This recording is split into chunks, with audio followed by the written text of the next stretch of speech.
The request of the Indian fans has finally been granted as Caitlin Clark has changed her plans for the European League, returned to America, and decided to play in the WNBA once more.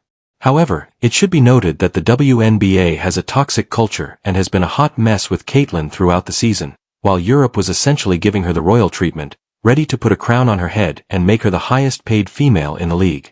From the sounds of this interview, it seems like she's probably going to make more money overseas in EuroLeague than she did during this WNBA season. However, WNBA Commissioner Kathy Engelbert acknowledged the error and personally apologized to Caitlin, denouncing the racism and promising to make amends because, let's face it, the WNBA has suffered without Caitlin Clark and now cannot afford to lose her permanently. What is the WNBA planning now, and will they truly follow through on their commitments? How specifically did they persuade her to stay after all that drama? Apology is warranted to Caitlin Clark, or they just need to. Now, when was the last time you heard a sports commissioner act so weak and apologize to a player?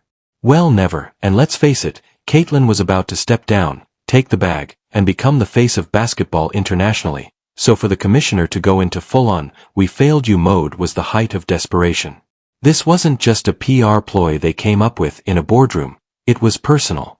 The commissioner came forward and acknowledged that the WNBA had let Caitlin down in a big way, allowing shady politics and outright racist behavior to occur both on and off the court, and the league turning a blind eye. So then, Kathy Engelbert took to social media late last night, clarifying in part, she said, quote, "There is absolutely no place for hate or racism of any kind in the WNBA or anywhere else." The WNBA isn't exactly known for handling their drama. So when they finally admit that they failed Caitlin, it's not just surprising, it's full-on wild. It's as if they finally realized that they didn't just lose a player, they lost the player.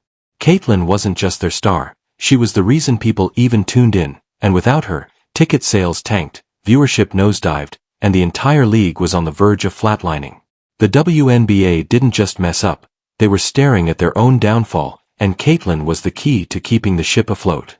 But the WNBA has been a mess this year. It has been so unprofessional, and they need to step it up, and they need to step it up. By declining that lovely European gig, she's saying, "Yeah, you messed up, but now you're going to fix it." This isn't just about her either. She's making the entire league take a serious look in the mirror and begin addressing the issues they've been ignoring.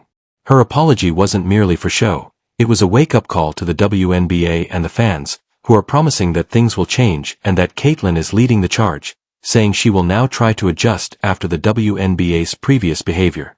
If the WNBA doesn't correct their act, they'll lose much more than just Caitlin the next time. I think it'll definitely be a little bit of an adjustment period for myself, not really. Now that Caitlin is back, but on her terms, the WNBA understands that they cannot afford to make a mistake once more.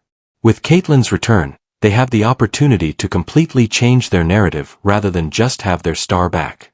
This isn't just about basketball anymore, it's about mending what's broken, and Caitlin is in control of everything. It's a power transfer unlike anything we've ever seen, and it will be the tale that people talk about for years to come. And I'm telling you right now, if the WNBA can get away with this, what's gonna happen next is one of the biggest robberies. It turned out that Caitlin had been dealing with a variety of trash on and off the court, and who were the main characters in this horror show. The inquiry into the league's internal problems revealed more than just a few rotten apples. Oh no, this was a full-blown scandal. Naturally, you had to know that Angel Reese and Alyssa Thomas's names would be mentioned. These two had reportedly been calling names, doing everything from hard fouls to racist remarks to bullying, and the league decided to overlook it because, spoiler alert, Caitlin versus Angel was not good for ratings. Try to implant racism and imply that everyone is racist because they don't agree with them. And they try to put that into everything that they're doing. By then responding and saying, "If you don't agree with me, you're racist." Months Caitlin had been quietly putting up with this bullshit in the hopes that someone would step in, but the WNBA pretty much turned a blind eye, acting as though it was just a friendly rivalry. However, when Caitlin finally had enough and said, "I'm out of here," the league realized they had just made the biggest mistake of their lives because Caitlin wasn't just a superstar. She was the superstar, and when she left, the money went with her ticket sales, viewership crashed, sponsors, and let's not even begin to describe what the WNBA did. Yes, They went from downplaying things to completely graveling in front of Caitlyn and the fans, which isn't something the WNBA does, believe me. This was unheard of, and it was an obvious indication that the league was in dire straits and knew they were in danger. They really felt like it was a missed opportunity from Kathy Engelbert to really address and say we don't support this sort of behavior in our league. And Brianna Stewart was another player who, after her game yesterday, came out and really echoed those sentiments and said that as much as the players love this sort of influx of fans that have come from this rivalry, at a certain point, enough is enough, and that's what they really hope. Caitlyn wasn't waiting for an apology during all of this chaos, though. Instead, Europe approached her with a deal that would have made her the highest-paid female player in history. We're talking about over $10 million annually, folks. That's life-altering money that the WNBA couldn't touch right wrong in a move no one saw coming. In some ways, the WNBA outbid Europe. Yes, you did read correctly. The league, which is infamous for paying shamefully low salaries, discovered a huge sum of money to throw to Caitlyn out of the blue. They felt they had no other option since without her, the league would have collapsed. In addition to being the WNBA spokesperson, Caitlyn is the league's lifeline, and they cannot afford to make a mistake again. The league's whole future rests on Caitlyn's shoulders now that she is back on her terms, and you can be sure they are aware of this. The WNBA will lose much more than only Caitlyn the next time if they don't improve their performance now. And the Fever are going to be over 200,000 higher than the next highest total attendance in league history. Clarkonomics, my friend, Clarkonomics. Because it's not even subtle, the WNBA's ticket sales are at an all-time low when Caitlyn Clark leaves the league, and the entire league begins to collapse faster than a malfunctioning elevator. The viewership of Crash and Burn was cut in half during Caitlyn's rookie season in 2024. She wasn't just playing basketball, she was essentially running the entire operation. Yes, that wasn't just impressive, it was historic. She single-handedly propelled the WNBA to heights they hadn't even imagined in decades, with her games drawing an absurd 1.8 million viewers on average. Let me just add that 1.8 million. The WNBA hadn't seen numbers like.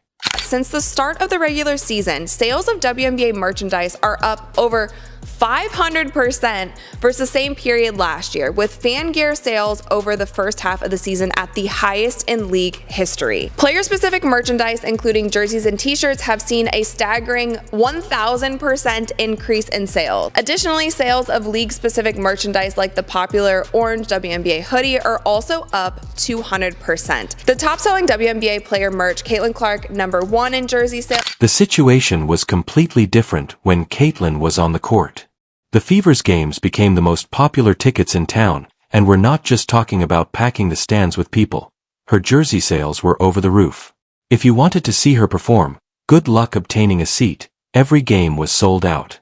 The WNBA was essentially making money because to Caitlyn Clark, but as soon as she left, everything stopped selling items. The arenas that had been packed with yelling fans started to seem like ghost towns, and nobody was rushing to get tickets. Since Caitlyn Clark was eliminated from the playoffs, WNBA ratings have declined 50%. They have lost half of their audience in less than a week, and it's only going to get worse from here. However, as soon as she even suggested that she could be departing, it was as if someone pressed the emergency stop button on the hype train, causing it to spectacularly collapse.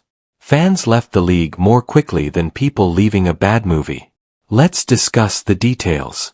The Fever's 2024 playoff opener attracted 2.5 million viewers, which was essentially unprecedented for the WNBA. After Caitlyn's exit, the following round of games barely made half of that total, and even the semifinals, which are meant to be the games that draw everyone in, saw a sharp decline in viewership from 1.8 million to just 64,000. It seemed as though everyone said, "Yeah, no thanks, we're good," the moment Caitlyn wasn't playing. The female Suns were averaging close to 2 million viewers when they were playing against Caitlyn Clark. These are the same female Suns that claim Caitlyn Clark is not the only draw in the WNBA. Sunday night against the Minnesota Lynx, 654,000 viewers. It should come as no surprise that the WNBA was prepared to go to any lengths to win Caitlyn back after witnessing their fan base and bank accounts vanish along with her.